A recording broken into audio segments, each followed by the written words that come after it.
Bonsoir, mesdames, messieurs. Voici vos nouvelles de ce mercredi 1er novembre. L'hiver est à nos portes. Les propriétaires de bars laisseront-ils les fumeurs en griller une? On a perdu de 15 à 20 de profit. On n'est même pas en hiver. Pourquoi il n'y en a pas à Westmount, puis il y en a dans les quartiers défavorisés? Le combat de Jean Lapointe sur les vidéos poker se transporte aux communes. Le sénateur américain John Kerry s'excuse pour une blague sur l'Irak et se retire. Les contribuables canadiens se paient un Tim Hortons pour leurs soldats en Afghanistan.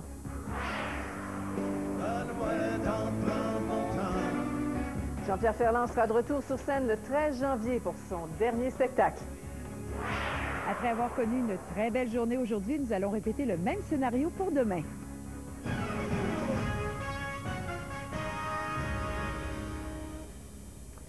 Sortir d'un bar ou d'un restaurant pour aller fumer dehors, ça allait bien cet été, mais l'hiver, c'est autre chose. On en parle avec Denis Thériault.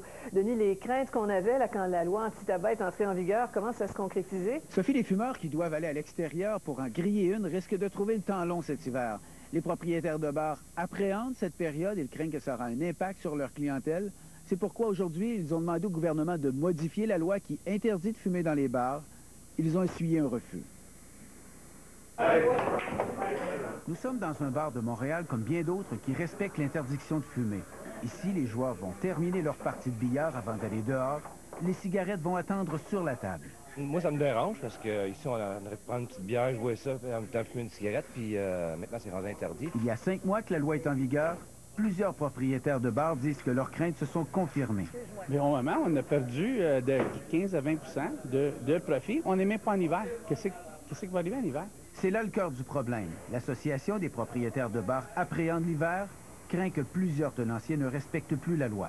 Les clients, je pense qu'ils ne veulent pas aller à l'extérieur et qu'ils ne sont plus tentés à contourner la loi, à rester à l'établissement, puis les propriétaires ou les employés sont débordés par le phénomène. Là. Les craintes sont les mêmes pour l'Union des tenanciers qui contestent la loi. Les clients, ils ne veulent pas y aller 25 à bas zéro dehors pour fumer. Puis pas tout le monde est capable de faire les abris dehors, sur la rue Sainte-Catherine. Qu'est-ce que tu veux? Il n'y a pas de justice dans ça. Aujourd'hui, l'association a rencontré les hauts fonctionnaires du ministère de la Santé pour obtenir des changements à la loi. Le ministre Couillard demeure inflexible. La réponse est non. La loi va être appliquée, tout simplement. Reste que la loi n'inquiète pas certains propriétaires, comme celui-ci de la région de Châteauguay. Il a transformé sa terrasse en fumoir qui ne répond pas aux normes.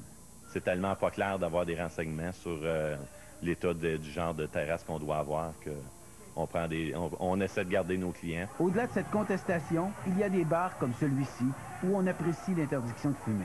J'ai pas vu aucune influence négative de cette décision-là en ce qui a trait à mon chiffre de vente ou au nombre de gens qui fréquentent l'endroit. La prochaine étape de cette partie de bras de fer entre le gouvernement et les tenanciers de bars aura lieu dans 2 semaines au Palais de justice de Montréal, alors que les tenanciers tenteront de faire lever cette interdiction de fumer le temps qu'ils la contestent devant les tribunaux. Denis Thériault, TVA, Montréal. Mauvaise nouvelle à l'hôpital Saint-Hyacinthe en Montérégie. La bactérie C difficile a fait une autre victime, la 10e depuis juillet, au centre hospitalier Honoré-Mercier. La direction a maintenant étendu son plan de décontamination à tout l'établissement. Mais Pascal, à vrai dire, ils ne pourront pas se débarrasser complètement du C difficile. C'est une bactérie, Sophie, qui est bien présente dans les milieux hospitaliers et puis elle est là pour rester parce que c'est quasiment impossible d'enrayer, d'éradiquer un phénomène comme celui-ci.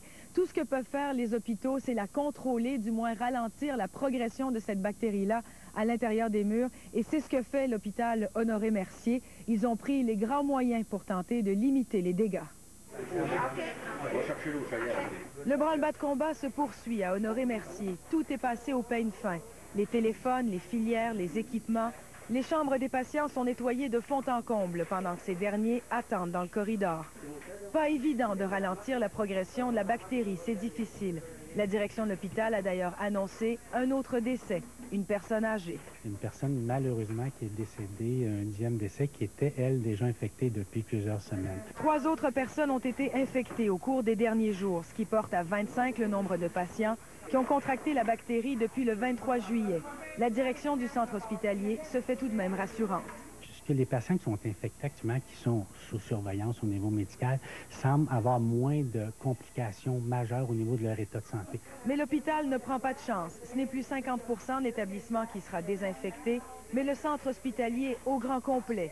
tous les patients infectés seront regroupés en un seul et même endroit. On va s'assurer de limiter et de freiner, dans le fond, la contamination dès l'entrée. Dans le fond, l'entrée, c'est l'urgence, en fait, l'entrée de l'hôpital. Le personnel soignant est aussi rencontré pour leur rappeler les mesures de précaution, mais malgré tous les efforts déployés, les risques sont toujours bien présents. Ça va continuer à arriver toute la prochaine année, tout le temps. C'est ce que je disais, c'est impossible de mettre un terme complet à des infections assez difficiles dans un hôpital. En tout cas, dans la population, on est de plus en plus aux aguets. Là quand j'ai vu qu'elle venait justement à Saint-Hyacinthe, là, j'ai dit, il faut que je prenne des précautions. Là, hein. Puis ça, j'ai apporté mon Purell parce que j'ai dit, là, je me lave souvent. On va être sûr de ne pas toucher grand-chose, laver les mains. Avec des désinfectants, c'est tout. On n'a toujours pas identifié la souche responsable de cette éclosion. Des analyses sont en cours, cependant, il faudra attendre encore plusieurs jours avant d'avoir les résultats. Pascal Derry, TVA, Saint-Hyacinthe. Il se pourrait qu'un pharmacien ait une part de responsabilité dans le gâchis de Thetford Mines. L'Ordre des pharmaciens a ouvert une enquête pour comprendre pourquoi des personnes ont été piquées avec la même aiguille pendant un test de dépistage du diabète. L'Ordre cherche à savoir si le pharmacien qui a fourni le matériel qui s'est avéré défectueux a bien transmis toute l'information à l'organisme qui a administré les tests. À cause d'un risque d'infection, l'appareil ne doit pas être utilisé pour prélever le sang de plus d'une personne. On ne saura pas avant 3 mois s'il y a eu effectivement des contaminations. Il n'est pas question de commission d'enquête sur la situation des personnes âgées dans les CHSLD, malgré les horreurs qu'on entend et qu'on voit. On vous en a montré ici même à TVA. Pour le ministre de la Santé, ce serait inutile, on n'apprendrait rien de neuf. Philippe Couillard estime que les inspections menées dans les centres d'hébergement restent le meilleur moyen d'assurer la qualité des services. Mais le chef de l'ADQ, Mario Dumont, met en doute leur efficacité puisque les établissements sont avisés de l'inspection de 24 à 48 heures à l'avance. Plus tard dans le bulletin, une famille d'accueil pas comme les autres sort de l'ombre. C'est un bonheur pour moi parce que j'ai peur dans le noir.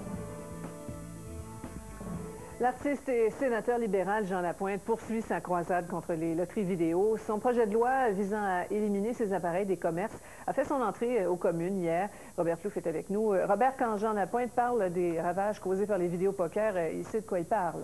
Oui, vous savez, la maison Jean Lapointe qu'il a fondée en a vu passer plus d'un désespéré. Le portrait type, Sophie, du joueur compulsif est un homme jeune, 18-34 ans, issu de milieux défavorisés. Or, pour les aider, le sénateur Lapointe ne veut pas éliminer complètement les machines vidéo poker, mais les retirer de tous les bars, brasseries et restaurants et les concentrer dans des salons de jeu. Bref, réduire l'accessibilité. Québec est déjà engagé dans cette voie, mais ici, Sophie, on trouve que le sénateur Lapointe va un peu trop loin. Vous en trouvez partout. Le sénateur Lapointe parle avec son cœur. Les loteries vidéo sont des machines infernales qui créent de la détresse chez les joueurs compulsifs et détruisent des familles. Le Sénat a dit oui à son projet de loi pour éliminer ces appareils de tous les bars, brasseries et restaurants et les concentrer dans des salons de jeux, casinos ou hippodromes. Pour Jean Lapointe, il faut réduire l'accessibilité de ces appareils, surtout en milieu défavorisé. Je n'ai pas trouvé une à Westmount. Pourquoi il n'y en a pas à Westmount? Il y en a dans des quartiers défavorisés. Et on va chercher, on atteint des jeunes, on atteint des gens plus âgés, puis ceux qui ont un peu de liberté, puis qui ont un peu d'argent. Mais savez-vous le nombre de gens qu'ils ont ruinés? D'un point de vue de santé publique, c'est un excellent départ. Ce sociologue aurait aimé que le sénateur Lapointe s'attaque à la dangerosité des machines conçues pour qu'on y joue le plus longtemps possible. Les jeux de ligne, ça prend 3 cerises alignées. Quand les gens en ont 2, ils sont susceptibles de continuer de jouer parce qu'ils ont l'impression d'avoir pas assez proche de gagner. À Québec, le gouvernement s'inscrit dans la voie du sénateur Lapointe. Les sites ont été réduits du tiers. 1000 bars ou brasseries se sont vus retirer leurs appareils qui seront redéployés dans des salons de jeu. L'hippodrome de Montréal verra son parc passer de 200 à 1300 machines. Québec à 335 appareils, Trois-Rivières à 200, Elmer reste à 65 et Mont-Tremblant aura pour ses touristes 300 machines. Mais Québec refuse de tout concentrer dans des salons. Il réserve plus de 11 000 appareils à des bars, brasseries ou restaurants, car il craint un effet pervers du projet de loi Lapointe. Ça veut dire qu'il va y avoir des appareils illégaux qui vont être sur le marché. Puis le premier qui va se faire prendre avec une machine illégale, non seulement par la machine, il perd son permis. Fait qu'il n'y en aura pas beaucoup. Vous en passez un papier. Le sénateur Lapointe semble avoir réponse à tout. Il réclame un vote libre aux communes pour que les députés se prononcent avec leur cœur. Mais c'est loin d'être gagné. Le jeu relève en partie des provinces. Pas sûr que l'opposition permettra au gouvernement Harper d'aller encore jouer dans leur champ de compétences. Robert Plouffe, TVA, à Québec. Ce qui est devenu un jeu de hasard aux États-Unis, c'est de faire de la politique, hein, une simple phrase, et voilà qu'une campagne prend une toute autre tournure. Cette semaine, c'est le sénateur démocrate John Kerry, l'ex-candidat à la présidence, qui s'est mis le pied dans la bouche, selon les républicains en tout cas. Regardez cette photo de soldats en Irak avec une banderole bourrée de fautes. Ils se sont amusés à jouer au cancre. C'est que John Kerry a dit à ces jeunes qu'ils devraient étudier sérieusement, sans quoi ils vont se retrouver coincés en Irak.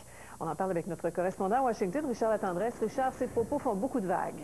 Des vagues tout au long de la journée, en effet, Sophie, au point où ça avait des allures de raz-de-marée que les démocrates n'étaient plus capables de contrôler. Je vous résume donc encore une fois en 2 mots ce qui s'est passé. C'est lundi dernier, John Kerry est en Californie, il parle à des étudiants, il leur dit « Travaillez sérieusement, investissez-vous dans vos études, sinon vous allez être pris en Irak », mais il voulait dire « Vous allez être pris en Irak comme le président Bush nous a coincés là ». Ça a été complètement déformé. Les gens, et il l'a avoué lui-même, John Kerry, que ça a été une mauvaise blague.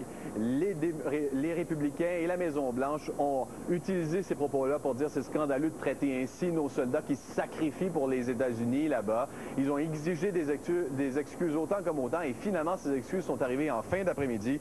John Kerry, l'ancien candidat à la présidence, qui présente ses excuses à tout militaire qui se serait senti insulté par cette blague ratée sur l'Irak. On va voir donc au cours des prochains jours, Sophie, si les républicains, c'est finalement la dernière chance qu'ils ont de pouvoir s'en prendre aux démocrates qui se dirigeaient de toute évidence vers une victoire, tout au moins à la Chambre des représentants mardi prochain, mais peut-être même au Sénat. Les républicains qui vont probablement revenir à la charge. On va surveiller ça de près jusqu'à mardi prochain. Absolument. Merci, Richard. La bourse de Toronto, tous, mais c'est votre caisse de retraite qui pourrait en prendre pour son rhume. Un café et un beignet de chez Tim à Kandahar. Qui ramasse la facture? Le sous-titrage de cette émission vous est présenté en collaboration avec entreprisecanada.gc.ca. Les réponses que les entrepreneurs réclament. Un message du gouvernement du Canada. Place au goût avec le saut Joyeux Régal de PFK, qui a tout pour plaire aux enfants. Du poulet popcorn et de délicieux méga bâtonnets. Et bien sûr,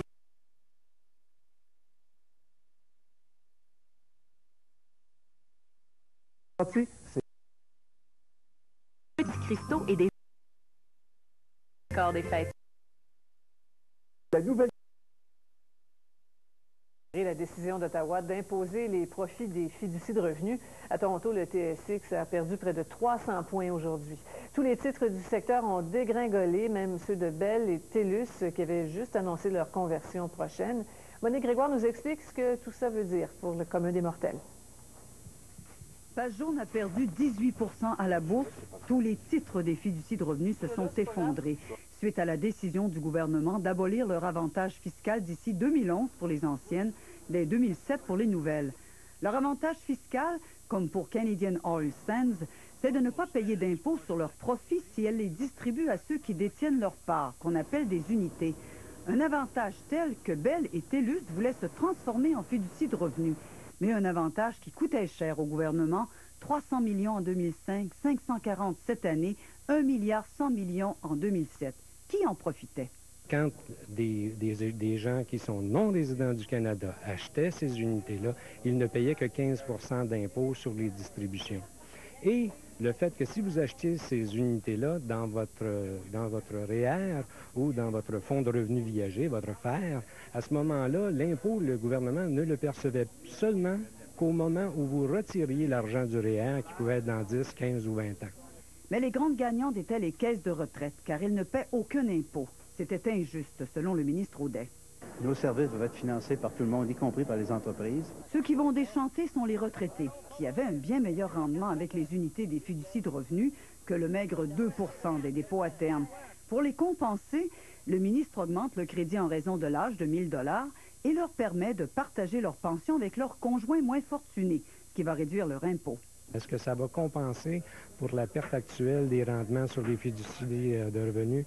Je m'en doute un peu que ce ne sera pas égal. On le comprend, la valeur des fiducies de revenus a chuté de 26 milliards de dollars, un gros trou quand on les détient dans son portefeuille. Monique Grégoire, TVA, Montréal.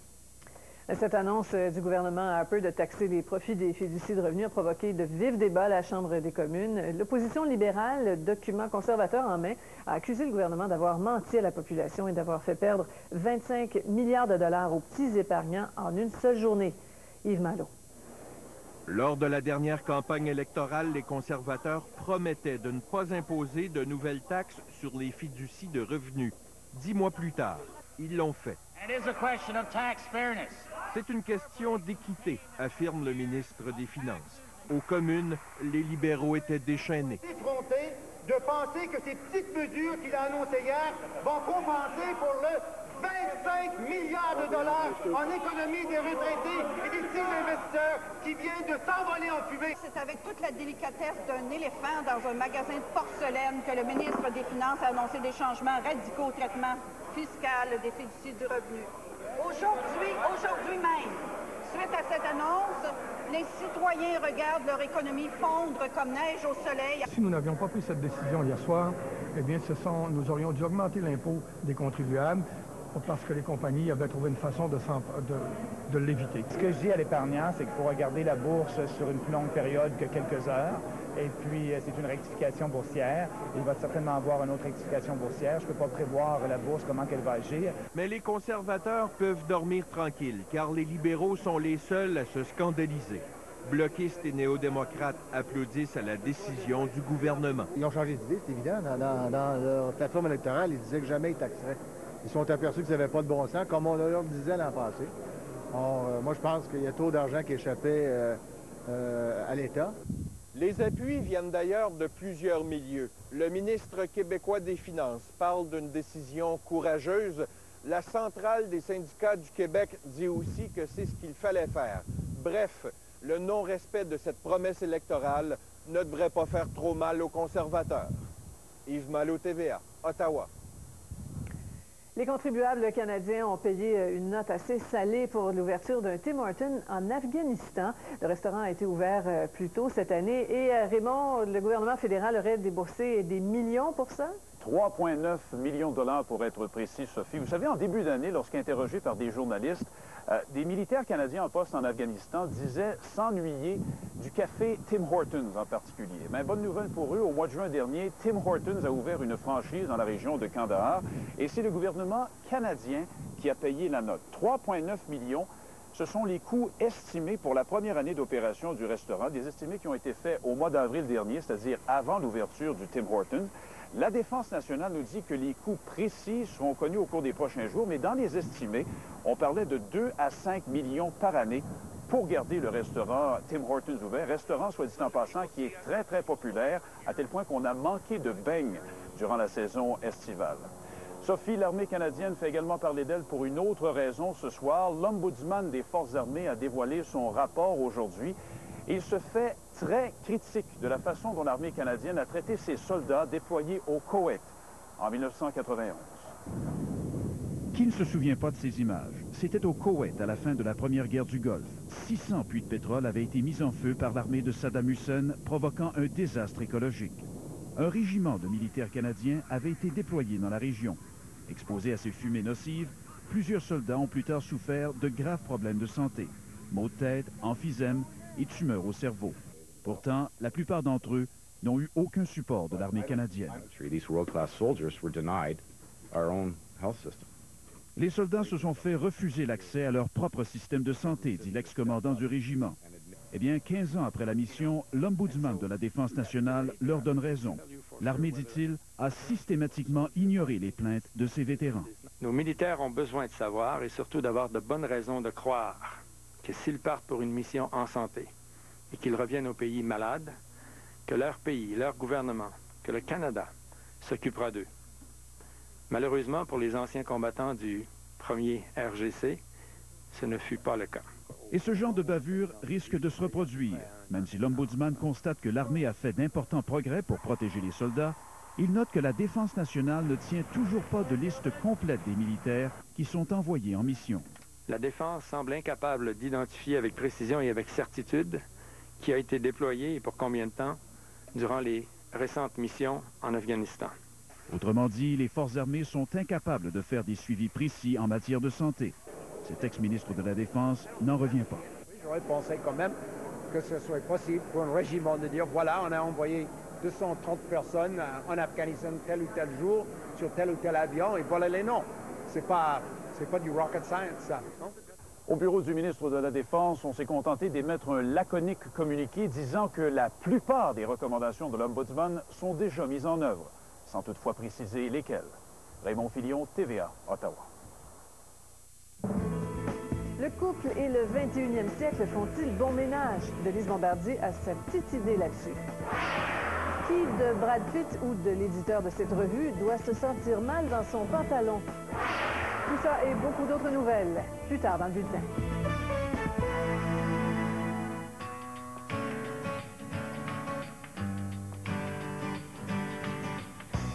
Baie-des-Sables, c'est une municipalité de combien d'habitants? 668 au dernier recensement. 668. On les compte. 10 éoliennes, ça crée un emploi permanent. Je ne peux pas me permettre de perdre une famille de plus parce que c'est mon école qui est en danger, parce que je perds ma prématernelle ou ma maternelle. C'est tout un enchaînement. Il faut profiter de l'occasion. Au point de vue économique, c'est des retombées beaucoup. Ce qu'on a voulu, ce qu'on souhaite, c'est que les redevances qui sont versées par le promoteur pour les éoliennes sur notre territoire, ça soit un plus dans la communauté.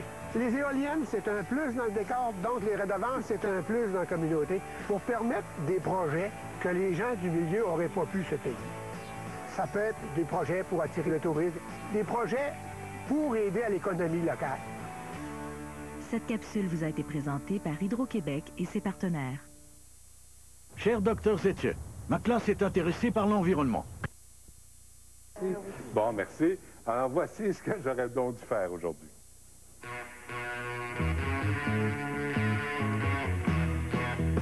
Annuler mes billets d'avion pour aller voir les Rolling Stones à Vancouver. Une laryngite impose un repos forcé à Mick Jagger et ses rockers grands-pères. C'est la 3e fois cette année que les Stones sont sur le carreau. En mai dernier, Keith Richards avait grimpé dans un arbre et était tombé sur la noix, ce qui avait requis une chirurgie dans le cerveau. En juin, le guitariste Ron Wood est allé passer quelques semaines au centre de désintox. Messieurs, ne faites pas comme Bob Barker, animateur de The Price is Right. N'attendez pas de devenir la caricature de ce que vous étiez et d'avoir 83 ans avant de prendre votre retraite.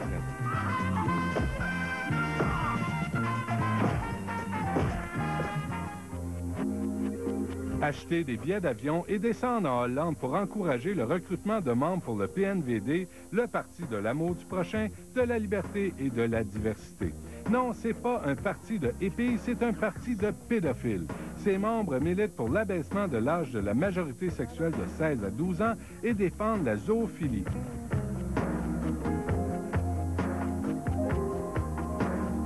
Heureusement, le PNVD ne compte que 3 membres officiels. Le président, le secrétaire qui a été expulsé de l'université où il étudiait l'éducation des enfants et le trésorier qui a été reconnu coupable d'agression sexuelle sur un garçon de 11 ans en 1987. C'est ça la démocratie, reconnaître le droit à tous de défendre leurs idées. Donc, laissons le PNVD recruter tous ses membres et après, offrons-leur un local gratuit afin qu'ils puissent s'organiser. Du genre un local avec des barreaux. Retournez mes billets pour le lancement de la prochaine navette spatiale à l'automne 2008.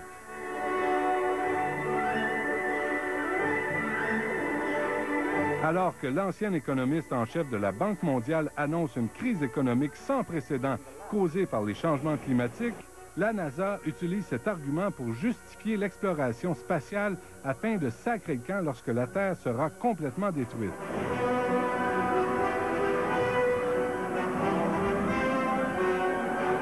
Après la commercialisation, la pollution et la militarisation de l'espace, maintenant on nous présente ce gaspillage éhonté de fonds publics au profit de l'industrie militaire et aéronautique comme un refuge aux crises terrestres. Donc, devant la catastrophe environnementale, on fuit sur Mars, là où il n'y a ni eau, ni air, ni nourriture. À bien y penser, l'humanité mérite peut-être de disparaître. Maggie et moi, côté chaussures, on a les mêmes goûts. finalement, la pluie s'est terminée vers 19 h à peu près. Donc, les gens ont pu en profiter, nos petits monstres ont pu en profiter pour s'amuser. Aujourd'hui, il faut dire que c'était vraiment très beau, magnifique journée un peu partout au Québec. On a eu du soleil, des températures qui variaient entre 6 et 9 degrés. Et la bonne nouvelle, Sophie, c'est que c'est loin d'être terminé. Ça va se poursuivre pour au moins les 48 prochaines heures. Donc, on aura droit à du beau temps. Oui! Ah. Il n'y a pas souvent qu'on a de ça. Puis, je peux vous dire qu'on est sur une bonne lancée. Quand on regarde les tendances à long terme, je le sais qu'il ne faut pas trop se fier. On retient deux choses. C'est que les températures seront vraiment fraîches. Et côté temps, il n'y a pas de gros système menaçant qui va s'amener sur nos secteurs. Peut-être un peu de nuages, tout au plus, pas vraiment de précipitations. Je vous explique tout ça un peu plus tard. Ah, on aime ça entendre ça. Ça fait du Attention, bien, Colette. Ouais. C'est une belle histoire maintenant à Montréal qui va peut-être en pousser quelques-uns à remettre en question leurs préjugés. Un couple a pris soin pendant des années sans jamais rien demander en retour de 3 enfants de leurs voisins toxicomanes. Maintenant, les enfants vivent avec le couple qui a été reconnu comme famille d'accueil. Et ce qu'il y a d'un peu particulier, c'est qu'il s'agit d'un couple de femmes. Harold Gagné. Karine et Karine, elles ont toutes les deux le même prénom, forment un couple depuis 5 ans. Ces deux professionnels adorent les enfants. Il y a quelques années, Marilyn est entrée dans leur vie. Les deux femmes venaient de déménager dans un quartier défavorisé de Montréal et la petite fille, qui avait 6 ans, est allée à leur rencontre. Je voyais qu'elle était négligée au niveau de ses vêtements, de ses cheveux, elle était sale. Je savais même pas comment me laver. C'est eux qui m'ont appris à me laver, tu sais. Ses parents biologiques ne s'occupaient pas d'elle. Ils étaient toxicomanes. Elle mangeait rarement. On mangeait tout le temps la même affaire, ce qui veut dire la pizza. Parce qu'on avait une pizzeria genre à 5 secondes de chez nous. Ses deux frères, un peu plus vieux qu'elle, vivaient la même situation. Alors les deux Karine leur ont donné à manger, les ont habillés, ont pris soin d'eux sans rien demander. La DPJ, qui venait à peine d'intervenir auprès des parents biologiques, se demandait bien ce qui se passait. Quand ils sont rentrés à l'école, « Ah, t'as de quoi manger, t'es lavé, comment ça, t'as ton sac d'école cette année? Ah, c'est les deux Karine, ah, c'est les deux Karine. » Fait qu'au début, ils pensaient qu'on était un organisme communautaire. La DPJ leur a suggéré de devenir famille d'accueil. Les parents biologiques devaient d'abord accepter de confier leurs 3 enfants à un couple de même sexe. Ils n'ont pas hésité, à la grande joie des enfants qui étaient souvent laissés seuls, même en pleine nuit. Moi, juste être pas dans le noir toute seule, là, c'est un bonheur pour moi parce que j'ai peur dans le noir. Les enfants ne doivent pas vivre en institution. Parce que des fois, c'est un peu le message que j'aimerais lancer à monsieur, madame, tout le monde. Les enfants, c'est pas fait pour vivre en institution. Puis malheureusement, il manque de familles d'accueil. À Montréal, il en manque une centaine. Les poupons 0-5 ans, c'est une difficulté majeure actuellement. On a beaucoup de bébés qui sont placés dans des familles de transition qu'on appelle. Les centres jeunesse ne compilent pas de statistiques là-dessus, ce serait discriminatoire. Mais il y a de plus en plus de couples de même sexe qui deviennent familles d'accueil. Ce n'est pas Marilyn qui s'en plaint. Ça me dérange pas parce que moi, je me dis que dans leur cœur, ils sont bien. Je respecte les gens avec qui ils aiment, tu sais, comme qu'ils veulent. Harold Gagné, TVA, Montréal. Nous autres, on se fait arrêter à un moment donné parce que les gens croient qu'on fait la rue nous autres mêmes. Une vie de quartier qui ne fait pas l'affaire des résidents à Sherbrooke. Et s'entendre sur les heures d'ouverture des épiceries. Une grosse commande. Pour connaître tous les détails sur le sujet d'actualité qui vous touche, lisez demain le journal de Le groupe KISS. Non, c'est-à-dire, il ne fait pas partie du groupe parce qu'il est à l'hôpital en train de se faire enlever un KISS. Et on dit de ne pas s'inquiéter car il paraît que c'est une opération de routine. Ça veut probablement dire qu'ils vont y tester le métro, le boulot, puis le dodo, en tout cas pour être sûr quand tu vas sortir que tout est correct. Et merci, bonne chance Sébastien. Par ailleurs... C'est ça? Quoi? Tu regardes pas à bonne place. Ben oui. Mais non. Je dis par ailleurs, ça fait que je regarde ailleurs. Non, c'est parce que t'es supposé. Tu vois, le mot concept, là, non? Continue. En tout cas, Sophie. Allô, t'es ça. Nous avons eu beaucoup de temps Mossad d'après Montéis-Fleur. Oui, ben c'est parce qu'on a eu une forte dépression. Mais hein? J'ai rencontré 3 aujourd'hui qui veulent se pendre. Non, je veux dire dépression. Sophie, peux-tu nous éclairer sur un point? Quoi? Quand on dit il pleut, là. Oui. Qui pleut? Tu sais, il pleut, il neige. C'est qui ça, il? Rapidement, en quelques secondes. Je le sais pas. Bon, ben voilà qui termine. Allô, maman! Venez découvrir ou revoir New York ce week-end. Oui, c'est possible grâce à Vacances Belle Tour. New York, c'est la vie trépidante, l'endroit pour sortir, bien manger ou faire de nouvelles découvertes. New York, c'est aussi un des endroits les plus merveilleux pour vivre le jour de l'an. C'est une expérience inégalée. Partez pour 3 jours à partir de seulement 229 $. Vous serez transporté en autocar de luxe et logé 2 nuits à l'hôtel. Pour réserver votre prochain week-end, téléphonez-nous dès maintenant au 1-866-235-8687.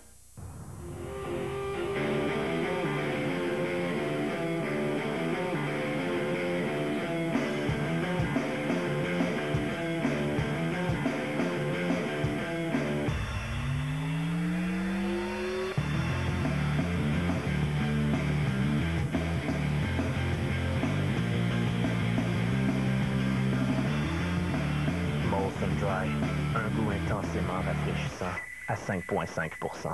L'événement Novembre bien au chaud, ça débute demain, 9h, dans vos 3 magasins L'Équipeur de la Mauricie. L'Équipeur, ça veut dire des vêtements chauds, conçus pour affronter les caprices de la météo.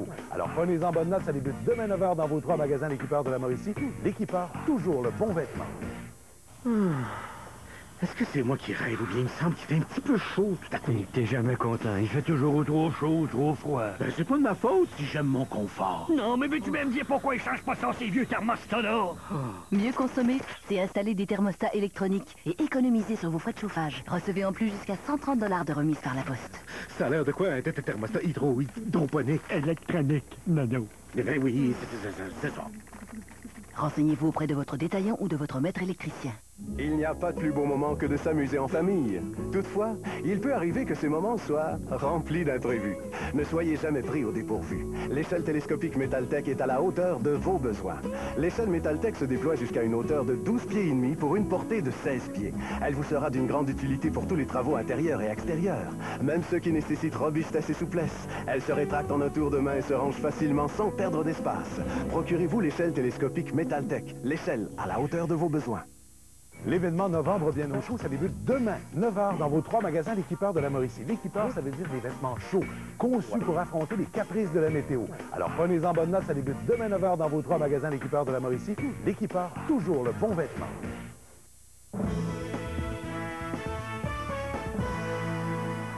Serge Côté a beaucoup fait parler de lui au début des années 2000. Lui, son père Rénal et son frère Donald avaient été condamnés pour une sordide histoire d'inceste et d'agression sexuelle. Mais voilà que Serge Côté revient dans l'actualité. Il a été arrêté hier dans le cadre d'une opération policière visant un réseau de prostitution. Jean-François Desbiens.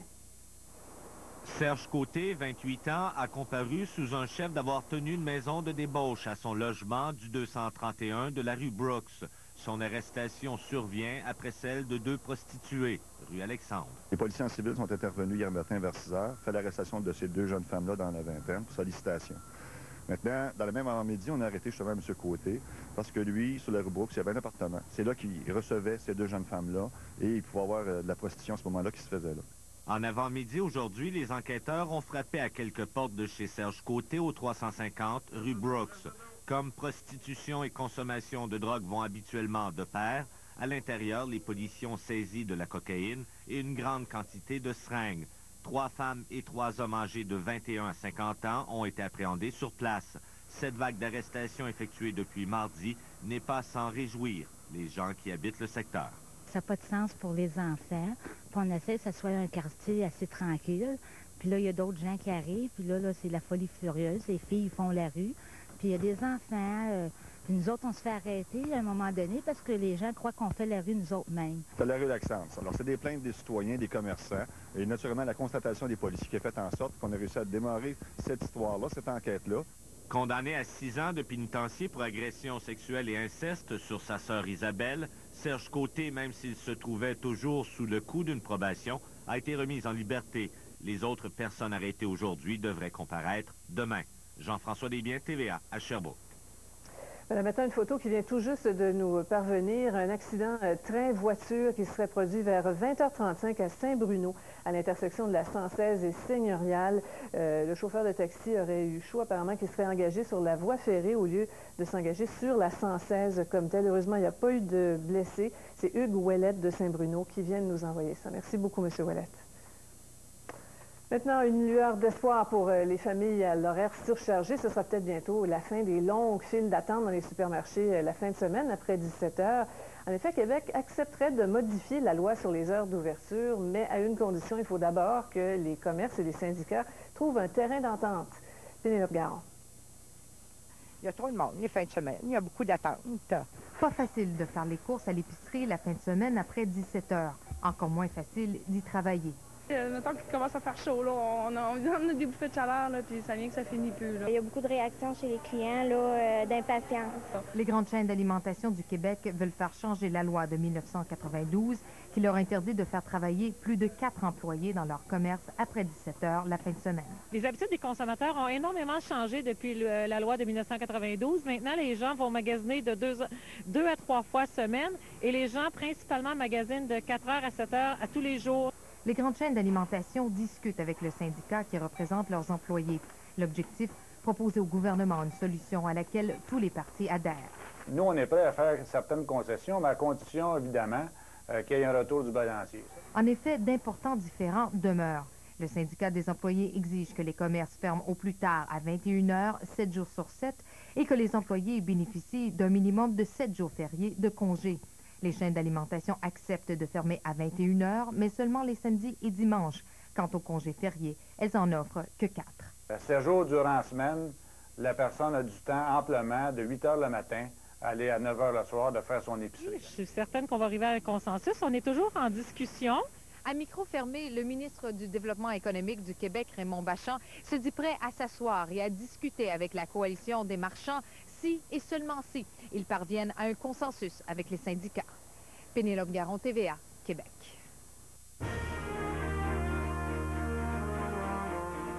On parlait plus tôt de TELUS et BCE qui remettent en question leur décision de se convertir en fiducie de revenus, des titres qui ont souffert en bourse. Et pour en rajouter, la société mère de Bell Canada publiait aujourd'hui une baisse de sa rentabilité.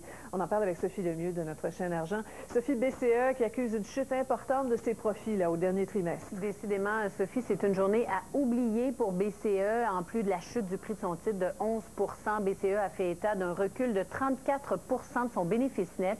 Et ironiquement, ça s'explique par les coûts de 51 millions de dollars liés à la transformation de Bell Alliant en fiducie de revenus. Maintenant, quant aux revenus, ils ont à peine augmenté à 4,4 milliards et on aurait souhaité davantage.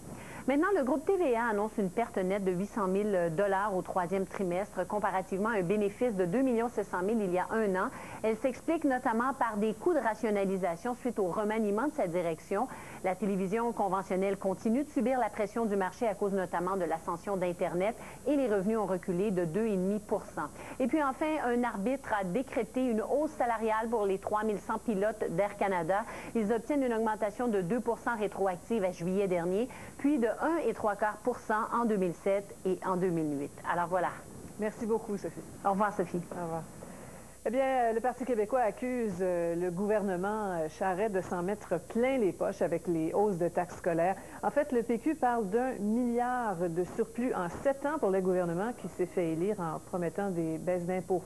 Alexis Deschênes. Il profite du fait qu'il y a une hausse de l'évaluation foncière pour en mettre davantage dans les coffres de l'État. Le PQ a ouvert le feu contre le gouvernement, munition les comptes de taxes scolaires qui augmenteront en moyenne de 40 % d'ici 3 ans. En brandissant la publicité libérale de 2003 qui promettait 5 milliards de baisse d'impôts aux électeurs, le chef péquiste soulève la contradiction. Comment peut-il, alors qu'il a signé de sa main ses engagements, comment peut-il expliquer aux Québécois qu'il va, par ses décisions, pour les 3 prochaines années, augmenter les taxes scolaires d'1 milliard? Le premier ministre en incombe la faute au PQ. S'il veut connaître les raisons qui ont motivé le gouvernement dans ses décisions, il doit tenir compte du fait que les finances publiques, dans l'état où nous ont laissé les finances publiques, le gouvernement a bien dû assumer ses responsabilités. Selon le PQ, les taxes scolaires ont augmenté de 350 millions de dollars depuis 2003. Et d'ici 2010, elles augmenteront d'1 milliard supplémentaire. Après avoir redistribué une certaine partie aux commissions scolaires, le PQ affirme que le gouvernement aura engrangé des surplus d'1 milliard de dollars sur 7 ans. L'argent, ils vont la chercher chez le contribuable québécois parce que sa stratégie d'aller chercher chez le grand frère fédéral n'a pas fonctionné. Camille Bouchard dénonce le gouvernement libéral qui veut étaler les hausses de taxes scolaires sur 3 ans car il y aurait, selon lui, d'autres façons de faire qui feraient moins mal aux contribuables. Mais lorsqu'on lui demande si le PQ s'engage, s'il est élu, à annuler les hausses de taxes scolaires, aucune réponse. Alexis Deschênes, TVA, Québec. On porte un toast sans alcool pour les 23 ans du Nez Rouge.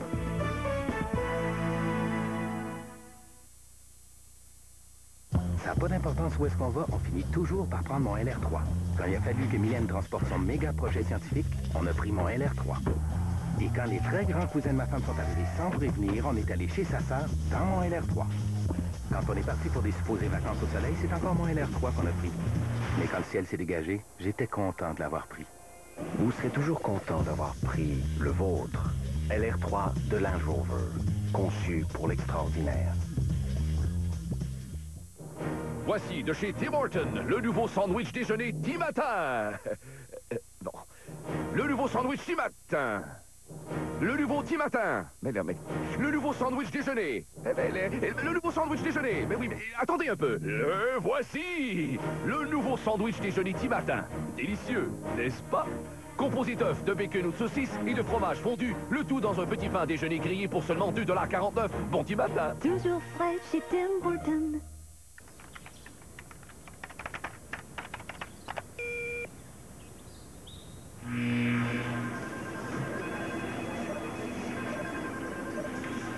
Quelqu'un connaît ce monsieur-là?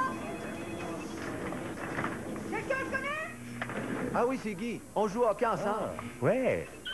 Si la vie était comme ça, on n'aurait pas besoin du service vérifié par Visa, utilisé par Air Canada pour mieux sécuriser vos achats sur aircanada.com. Faites-en l'essai, dès aujourd'hui. L'événement Novembre bien au chaud, ça débute demain, 9h, dans vos 3 magasins L'Équipeur de la Mauricie. L'Équipeur, ça veut dire des vêtements chauds, conçus pour affronter les caprices de la météo. Alors prenez-en bonne note, ça débute demain 9h dans vos 3 magasins L'Équipeur de la Mauricie. L'Équipeur, toujours le bon vêtement. Amateurs de télé, hein? Vous n'avez rien vu. Grâce à Dumoulin et Express Vue de Bell, 50% de rabais sur tous les systèmes Express Vue. Vue, économisez jusqu'à 300 $. Vue, installation comprise. Vue, plus de 500 canaux. Vu qu'avec Express Vue, c'est chez Dumoulin Coraltien. Pour un temps limité. Voir les conditions en magasin. Dumoulin, pour ce qu'il y a de mieux à Grand-Mère, Shawinigan, Latuc et Trois-Rivières. Vous le savez, on s'en sauvera pas. Il va neiger, un peu, puis même beaucoup. Soyez prêts, profitez des spéciaux de la circulaire Chaud sur Pop. Grand choix de bottillons pour dames à partir de 39,95 $ et 20 $ de rabais sur ces bottes mode. Aussi, vaste sélection de bottes pour hommes, comme ces modèles sport réduits de 20 $. Et pour toute la famille, Chaud sur Pop vous offre ces bottes style snow à partir de 49,95 $ et la choucoupe est à vous gratuitement. Chaud sur Pop, rue Barca, face à Bureau en gros et boulevard des Forges, face aux rivières. L'événement Novembre bien au chaud, ça débute demain, 9h, dans vos 3 magasins L'Équipeur de la Mauricie. L'Équipeur, ça veut dire des vêtements chauds, conçus pour affronter les caprices de la météo. Alors prenez-en bonne note, ça débute demain 9h dans vos 3 magasins L'Équipeur de la Mauricie. L'Équipeur, toujours le bon vêtement. Ce vendredi, les demi-finales commencent. Mon Dieu, c'est dur. Tu me renverses encore. Ouais. Tu es génial. Les juges seront encore plus critiques. C'était ennuyant. L'enjeu est gros. Le concours se corse à présent. Un numéro devra être absolument parfait pour mériter $1 million. Les concurrents seront-ils à la hauteur? Du talent à revendre, ce vendredi 20h à TVA. Ce samedi, entrez dans une des grandes trilogies du cinéma. Voyez le dernier volet de Folie de graduation. Veux-tu m'épouser, Michel? Oui. Il fait beaucoup trop chaud.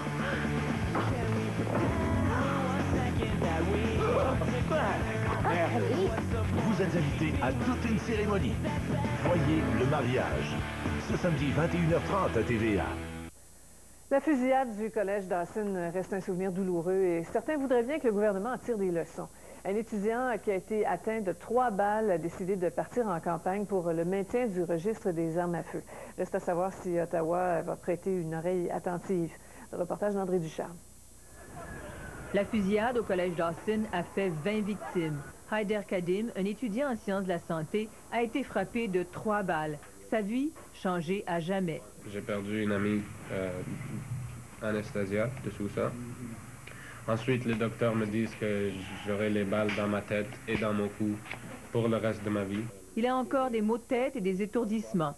Surtout, il est choqué d'apprendre que le gouvernement de Stephen Harper veut abolir le registre des armes à feu. Les Canadiens, on n'a pas besoin d'armes à feu dans nos rues. On n'a pas besoin d'un leader qui aime les armes à feu plus que nos vies. Il a écrit une longue lettre à Stephen Harper. Moi, Haider Kadim, je voudrais débattre le Premier ministre pour qu'il puisse m'expliquer. Haider Kadim est réaliste. Il sait bien que le Premier ministre ne changera pas d'idée à la lecture de sa lettre. Il veut donc porter son message à Ottawa en personne. Et il n'ira pas seul. J'essaie d'accumuler le plus de victimes possible pour aller à Ottawa parce que ça va être vraiment fort. Les victimes et leurs familles. À Ottawa, le Premier ministre a refusé de répondre aux questions à ce sujet. Quant au ministre de la Sécurité publique, il n'a pas voulu parler spécifiquement du registre des armes à feu. Nous sommes d'accord avec M. Kadim sur la grande question d'avoir un système de contrôle pour les armes à feu qui est efficace. À quelques 90 millions de dollars par année, le gouvernement Harper prétend que le registre coûte trop cher. Ça nous coûte à Montréal beaucoup plus, 140 millions pour l'enlèvement de la neige. Pour Haider Kadim, la vie n'a pas de prix. André Ducharme, TVA, à Montréal. Et vous retrouverez l'intégrale du point de presse de Haider Kadim sur notre site lcn.canoe.com. Eh bien, comme chaque année depuis 23 ans, à l'approche de la période des fêtes nous ramène l'opération Nez Rouge. Des milliers de fêteurs éméchés profitent de ce service-là pour retourner à la maison en toute sûreté. Le nombre de morts reliés à l'alcool au volant diminue sur nos routes, mais il reste encore du travail à faire. Pièce Théa. La conduite avec les facultés affaiblies demeure encore la première cause de décès sur nos routes. Près du tiers des conducteurs qui ont perdu la vie sont morts à cause de l'alcool. Chez les jeunes de 16 à 24 ans, la statistique porte encore plus à réfléchir. 44% des jeunes morts au volant entre 2000 et 2004 avaient de l'alcool dans le sang. Claudine Mercier! Pour passer son message, Nez Rouge entreprend une tournée ce mois-ci dans 225 écoles secondaires, cégeps et universités au Québec. Et c'est important de commencer très, très jeune. On parle même du secondaire, parce que ces jeunes-là, un jour, dans 99% des cas, vont avoir un permis de conduire, puis il ne faut pas qu'ils mélangent ça avec l'alcool. Ce qui est curieux, c'est qu'en théorie, tous les conducteurs disent comprendre ce message. Mais l'alcool semble les aider à oublier. Et les gens ont souvent l'impression qu'ils peuvent conduire quand ils n'ont pas atteint la limite légale, mais la capacité de conduite affaiblie, elle commence souvent bien en bas de la vitesse légale. Il faut être condamné pour avoir même bu en bas de la limite légale, parce qu'il y a une autre disposition au Code criminel qui le prévoit.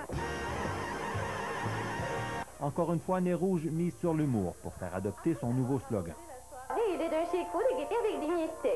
Opération Nez Rouge, ce qui est le fun, c'est qu'il y a un côté ludique dans tout ça. Ils ne sont pas moralisateurs, c'est juste, on a du fun, on a un party, puis il y a des façons d'agir d'une façon responsable, de se faire accompagner par un ami, de prendre un taxi ou d'avoir un chauffeur désigné.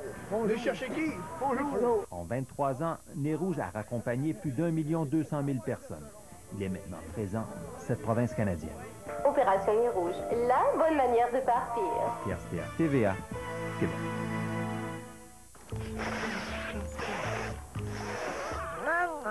Tiens mon chou, avec les bandes minces triaminiques, c'est facile de soigner ta toux et ton nez congestionné. Triaminique, le médicament des mamans. Un soulagement simple des symptômes de la toux et du rhume, essayez les bandes minces qui fondent rapidement sur la langue. Il y a les bandes minces Néo-Citron pour adultes et pour les enfants, les bandes minces Triaminique et Boclé Jack and Jill. Procurez-vous des bandes minces dès aujourd'hui. Pourquoi Fred aime-t-il Fidelity? Eh bien, il a un aspirateur robot, des sièges automatiques, un système d'arrosage automatique aussi, des essuie-glaces à détecteur de pluie. Lorsqu'il rentre, les lumières s'allument et lorsqu'il se couche, les lumières s'éteignent. C'est pourquoi Fred confie son épargne retraite à Fidelity Passage. Ses placements sont ajustés automatiquement au fil du temps et donc il sait qu'il n'a plus à s'en soucier. Pour en savoir plus, consultez votre conseiller. Les portefeuilles de retraite Fidelity Passage. Fidelity. Place au goût avec le sauce joyeux régal de PFK. Du poulet popcorn, des méga bâtonnets et du poulet préparé selon la recette originale. Les enfants en raffolent. Après tout, ce sont eux les experts chez PFK. PFK, place au goût. Voulez-vous voir ce qu'il y a de nouveau? Allons nous amuser au château Arc-en-Ciel de Cristal. Préparons-nous pour le bal, tous nos amis seront là. Le château est vendu avec tout ce que vous voyez, plus les accessoires vendus séparément, puis non compris, assemblage requis. ePoints Canada, c'est quoi? C'est des concours, des échanges de points contre de la marchandise et des remises en argent. ePoints Canada, c'est aussi un programme bonus pour employés. Oui, vous aussi, accumulez, échangez, profitez. Pour en savoir plus, www.concourcanada.ca. Cet automne, surveillez TVHM et courez la chance de gagner vos électros. Pour participer, c'est facile. Suivez le TVA 18h et repérez l'indice du jour qui vous sera dévoilé. Tous les jours, un gagnant, un prix, un finaliste.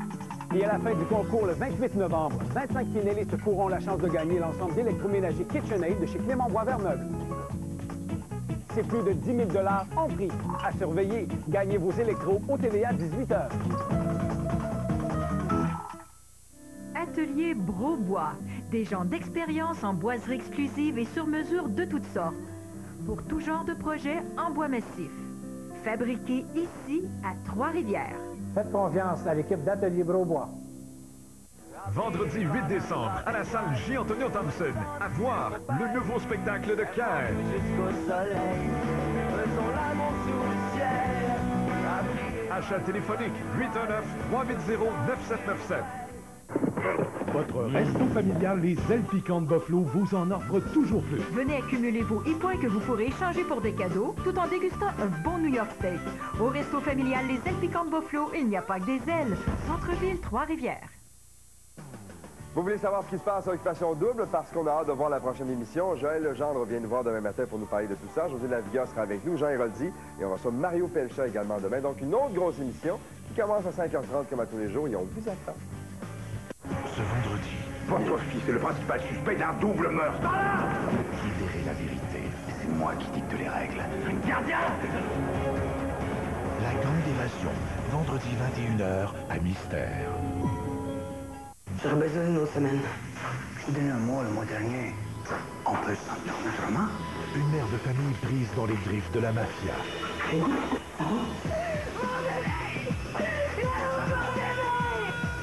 Si vous aviez le voir, M. Cloutier. C'est un Shylock de la gang des Italiens. Tu dois combien? Le négociateur, ce lundi 21h. Une présentation de Ford Fusion. Colette, enfin du soleil. Mon chien.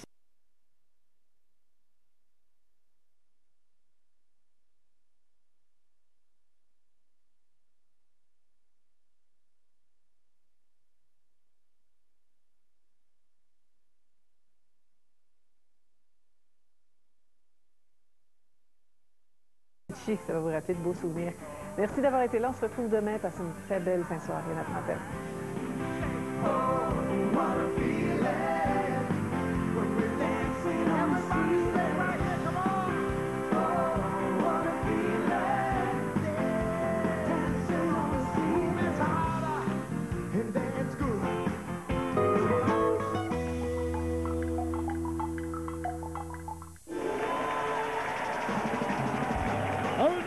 Dans le cercle, avec François, Louis, Francine, Jean-Luc, Richard, Patricia, Farouk, Francis, Sylvie et Isabelle.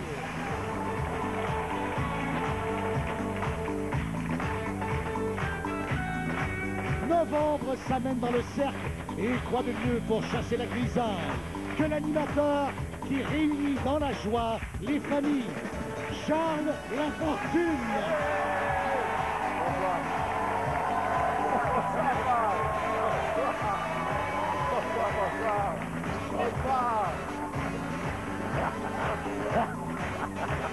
Bonsoir à nos amis du cercle! Ma gang, mes amis, j'anime ma gérante, tout ça, regarde, faut que ça passe cette année, hein? Parce que vous êtes un grand romantique, parce qu'on a l'impression... Bon, romantique, plus ou moins, très sensible, oui. Parce que j'ai préparé l'entrevue, je regardais ce qu'on a écrit sur vous, on dit hypersensible partout, donc une plus grosse peine d'amour. C'est à cause de ça? Peut-être, je sais pas. Ça fait plus mal? Probablement. Et est-ce qu'un artiste carbure à ça? Parce qu'on entend souvent... Non. Les grands artistes... Pas moi. Non? Non. Il n'y a pas une période de création, là, je vais faire des tunes déchirantes parce que ça me fait mal? Ben, je veux dire, je pense que j'ai vécu assez de trucs dans ma vie pour pouvoir écrire des tunes sans me faire mal comme je me suis fait faire mal là, tu sais. J'aurais pu m'en passer, ça c'est clair, là. Mais sûrement qu'il y a quelque chose qui va découler de ça. Exemple, je me suis garagé dans la musique, fait que c'est sûr qu'il y a des bonnes choses qui ont sorti de ça, tu sais, fait que... Au lieu de partir sur la balloune, prendre un coup, ça a été ça a été un peu ça aussi, là, je te le cacherai pas, là. Ouais. Mais regarde... La boisson, pas mal, faut faire bon, attention. Non, pas de la boisson. boisson, non, mais tu sais, coucher tard, puis, tu sais, essayer de faire d'autres choses, là, tu sais, là. Prendre une petite bière après chaud, plus que d'habitude, puis essayer de, tu sais, se changer les idées un petit peu plus, tu sais. Comment les gens se comportent avec Danny Bédard, le gars? Parce qu'on sait, moi je savais que vous étiez en peine d'amour, je dis, écoute, moi, il paraît que je parle des vraies affaires, alors il faut que je parle des vraies affaires. Ouais, on va-tu passer une demi-heure là-dessus, non, mais parce que j'ai d'autres choses à dire. Ah là. oui, non. Ouais. Mais comment on se sent quand les gens nous regardent autour, puis on devient, donc, vous êtes célèbre, mais vous faites parler de ça à cause de votre relation, pas à cause de votre musique. Comment vous vous sentez là-dedans? Je pense qu'on n'a pas... moi, je pense que sans être... Je sais pas, je pense que mes tunes sont plus fortes que ma vie privée, là.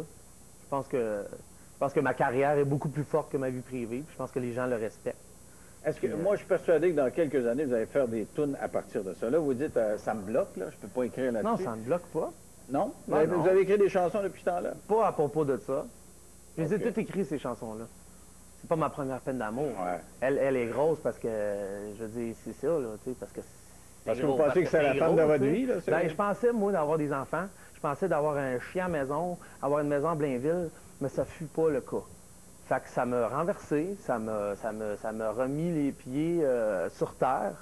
Puis j'ai déménagé à Montréal, je me suis refait une vie. C'est ça que je te dis, tu sais, ça a été une claque sur la gueule, tu sais. Ouais. Mais moi, je pense que dans 2 ans, ça va servir, ça. Parce que quand je parle à des artistes qui viennent ici, ils me disent, moi, je puise dans le fond de... Je parlais avec Stéphane Venn, vous connaissez Stéphane Venn? Ben oui. Moi, je pense que c'est le compositeur Ben oui. ici au Québec, qui dit, on va toujours puiser dans le fond de nos racines. C'est pas des affaires qui sont arrivées il y a 10, 15, 20, 25 ans. Puis là, on va puiser ça. C'est une émotion. C'est juste une émotion, Ben puis oui. on sert de ça pour faire une tonne. On subsiste de ça aussi. On survit de ça. Je veux dire, regarde, peut-être moi une toune, mais regarde, j'ai pas le goût d'écrire une toune là-dessus. Ces tounes-là ont déjà été écrites. OK. Est-ce que j'ai retenu votre intervention à la disque, là, parlons de la disque. Ouais. Vous avez remercié votre famille. Oui. Et vous avez dit c'est important, vous avez parlé de... Vous êtes un gars de famille, donc votre père, votre mère, puis vous avez même parlé à votre mère, là. Oui.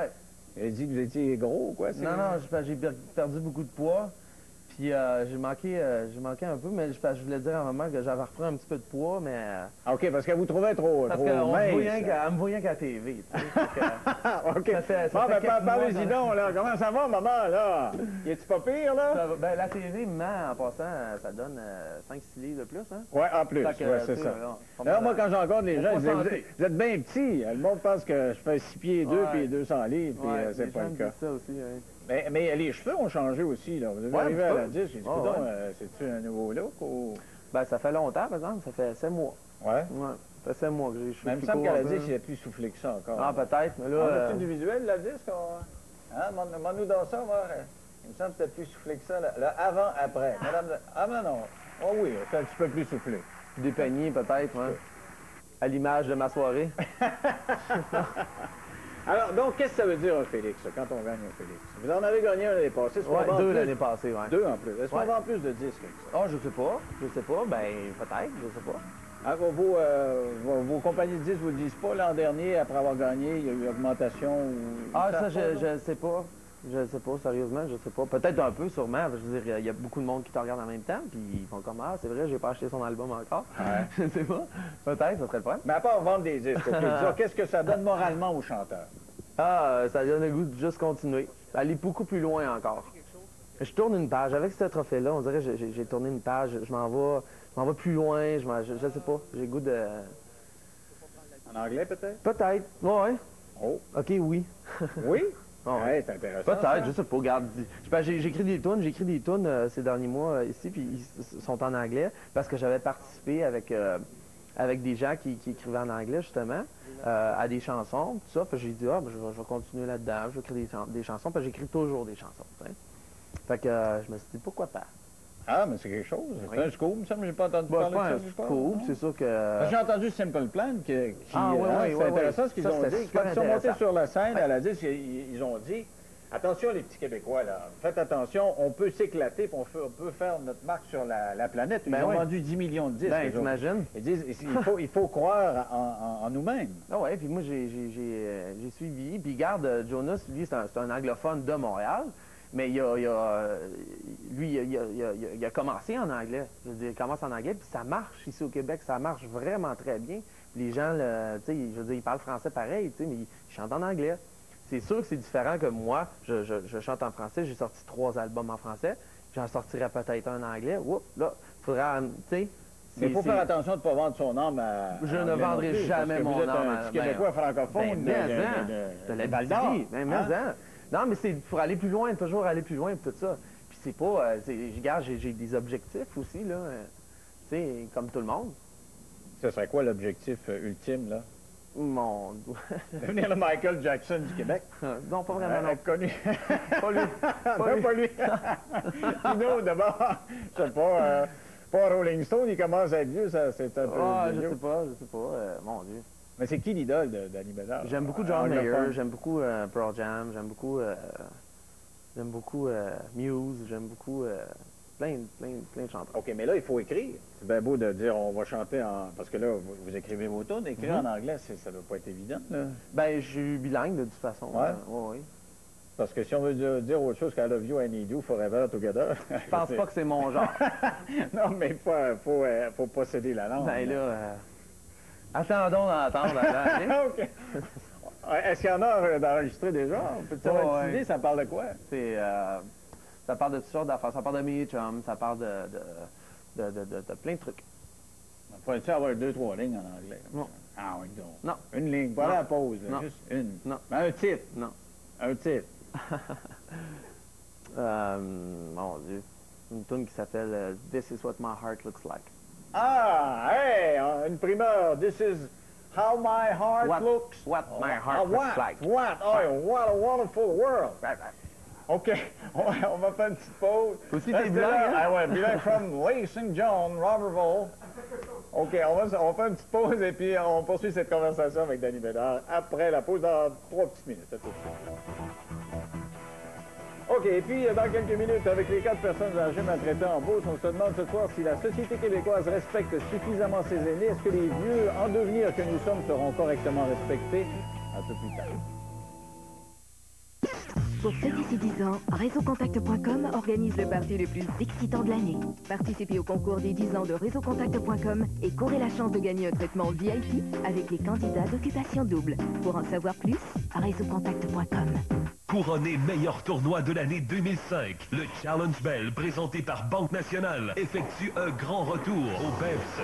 Du 28 octobre au 5 novembre, CJI vous invite à l'événement qui frappe. Venez encourager nos championnes de demain en réservant aujourd'hui votre salon corporatif. Composez le 1-866-653-6203. Le Challenge Bell, présenté par Banque Nationale, une invitation CJI, un leader en technologie de l'information. Pour ceux d'ici 10 ans, RéseauContact.com organise le party le plus excitant de l'année. Participez au concours des 10 ans de RéseauContact.com et courez la chance de gagner un traitement VIP avec les candidats d'occupation double. Pour en savoir plus, RéseauContact.com.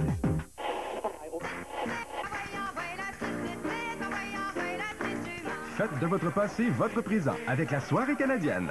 Offrez-vous ce coffret incluant un CD et un DVD.